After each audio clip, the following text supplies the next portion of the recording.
Welcome once again, my friends, and thank you for stopping by to listen to an old storyteller. Today we have a Celtic tale, and the title of this story is Hudden and Dudden and Donald O'Neary. There was once upon a time 2 farmers, and their names were Hudden and Dudden. They had poultry in their yards, sheep on the uplands, and scores of cattle in the meadowland alongside the river. But for all that, they weren't happy, for just between their 2 farms there lived a poor man by the name of Donald O'Neary. He had a hobble over his head and a strip of grass that was barely enough to keep his one cow, Daisy, from starving. And, though she did her best, it was but seldom that Donald got a drink of milk or a roll of butter from Daisy.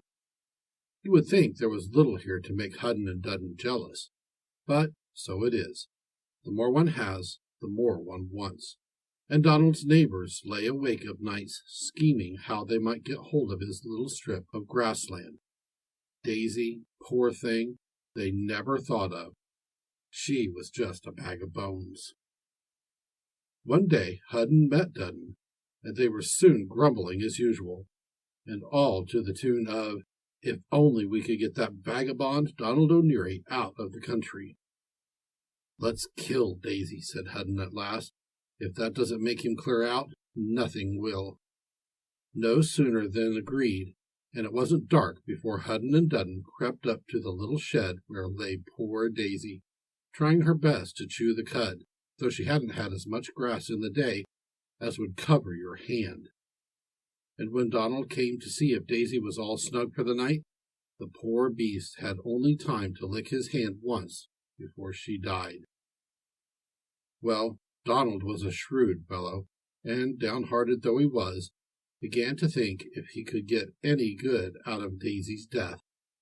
He thought, and the next day you could have seen him trudging off early to the fair, Daisy's hide over his shoulder, every penny he had jingling in his pockets. Just before he got to the fair, he made several slits in the hide, put a penny in each slit, walked into the best inn of the town as bold as if it belonged to him, and, hanging the hide up to a nail in the wall, sat down. "Some of your best whiskey," said he to the landlord, but the landlord didn't like his looks. "Is it fearing I won't pay you, you are?" says Donald. "Why, I have a hide here that gives me all the money I want." And with that he hit it a whack with his stick, and out hopped a penny. The landlord opened his eyes, as you may fancy. "What do you take for that hide?" "It's not for sale, my good man." "Will you take a gold piece?" "It's not for sale, I tell you. Hasn't it kept me in mind for years?" And with that Donald hit the hide another whack, and out jumped a second penny. Well, the long and the short of it was that Donald let the hide go, and, that very evening, who but he should walk up to Hudden's door. "Good evening, Hudden. Would you lend me your best pair of scales?" Hudden stared, and Hudden scratched his head, but he lent the scales. When Donald was safe at home, he pulled out his pocketful of bright gold and began to weigh each piece in the scales. But Hudden had put a lump of butter at the bottom, and so the last piece of gold stuck fast to the scales when he took them back to Hudden. If Hudden had stared before, he stared 10 times more now, and no sooner was Donald's back turned than he was off as hard as he could pelt to Dudden's. "Good evening, Dudden.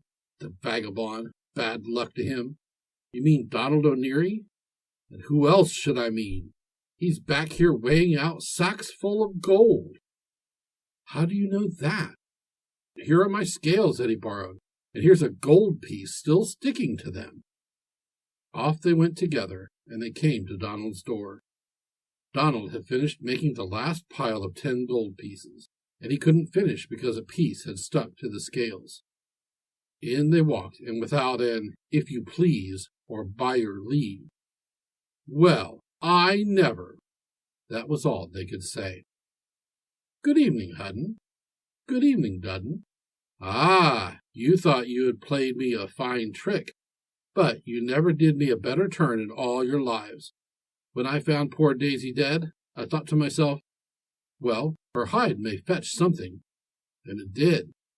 Hides are worth their weight in gold in the market just now. Hudden nudged Dudden, and Dudden winked at Hudden. Good evening, Donald O'Neary. Good evening, kind friends. The next day, there wasn't a cow or a calf that belonged to Hudden or Dudden, but her hide was going to the fair in Hudden's biggest cart, drawn by Dudden's strongest pair of horses. When they came to the fair, each one took a hide over his arm, and there they were walking through the fair, bawling out at the top of their voices, "Hides to sell! Hides to sell!" Out came the tanner. "How much for your hides, my good men?" "Their weight in gold." "It's early in the day to come out of the tavern." That was all the tanner said, and back he went to his yard. "Hides to sell! Fine fresh hides to sell!" Out came the cobbler. "How much for your hides, my men?" "Their weight in gold."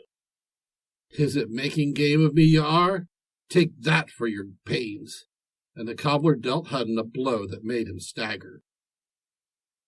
Up the people came running from one end of the fair to the other. "What's the matter? What's the matter?" they cried. "Here are a couple of vagabonds selling hides at their weight in gold," said the cobbler. "Hold 'em fast! Hold 'em fast!" bawled the innkeeper, who was the last to come up, he was so fat. "I'll wager it's one of the rogues who tricked me out of 30 pieces of gold yesterday for a wretched hide."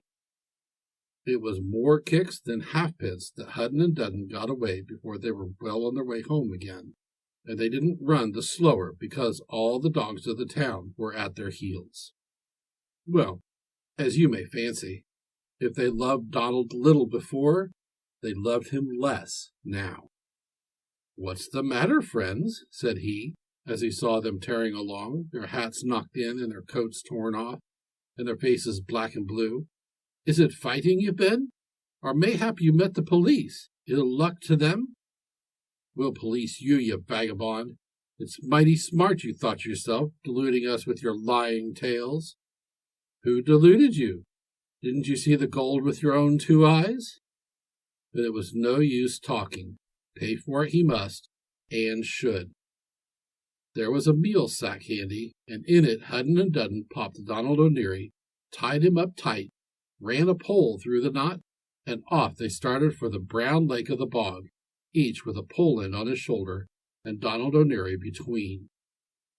But the brown lake was far, the road was dusty, Hudden and Dudden were sore and weary, and parched with thirst. There was an inn by the roadside. "Let's go in," said Hudden. "I'm dead beat.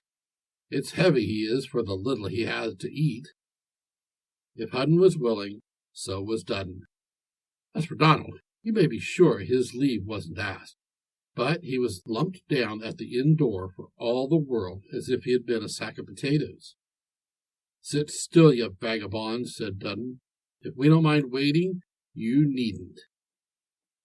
Donald held his peace, but after a while he heard the glasses clink and Hudden singing away at the top of his voice.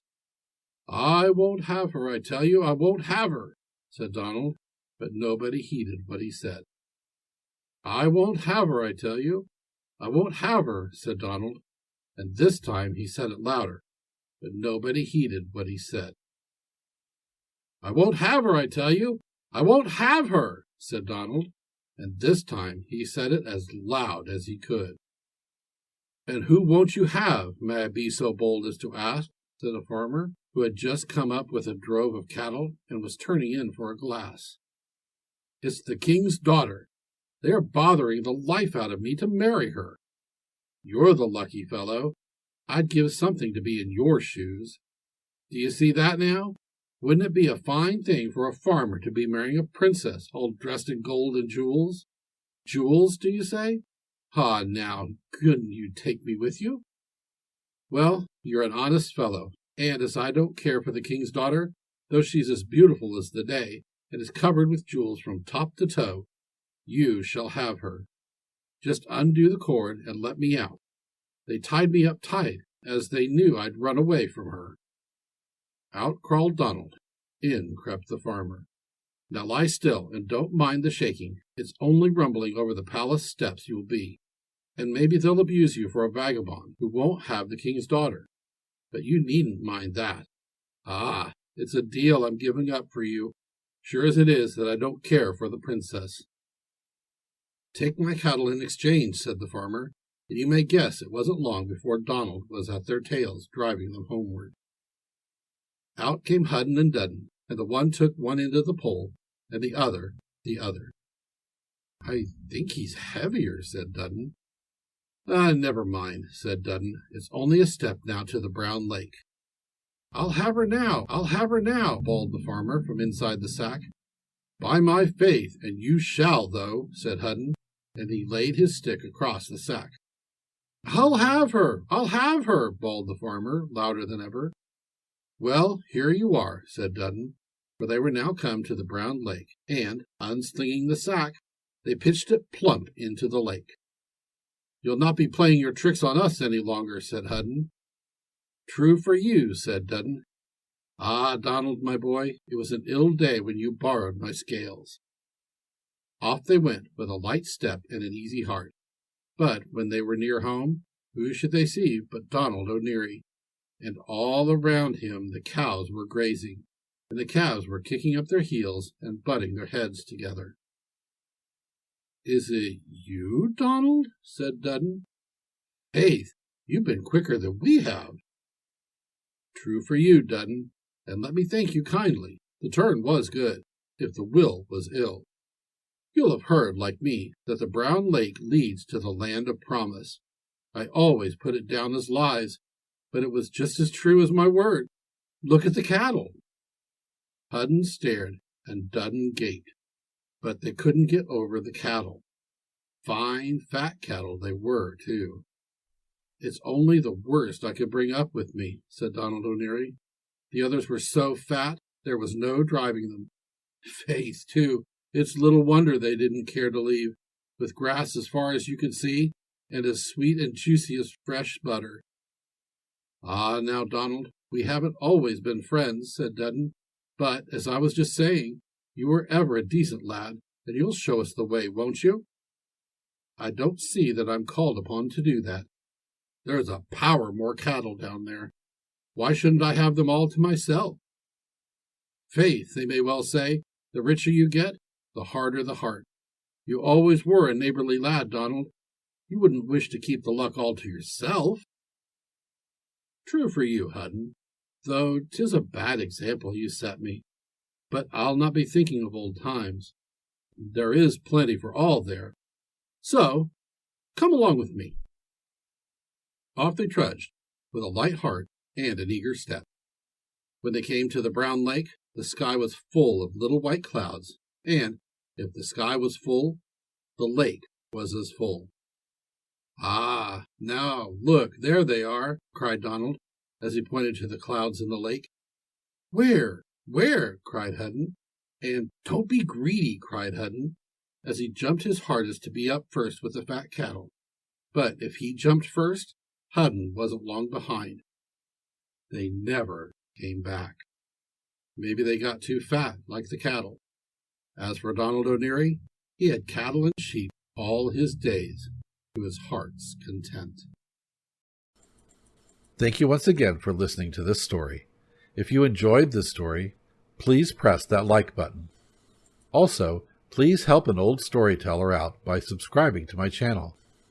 The next story will be posted in a few days, so until then, may your story continue to be a good one.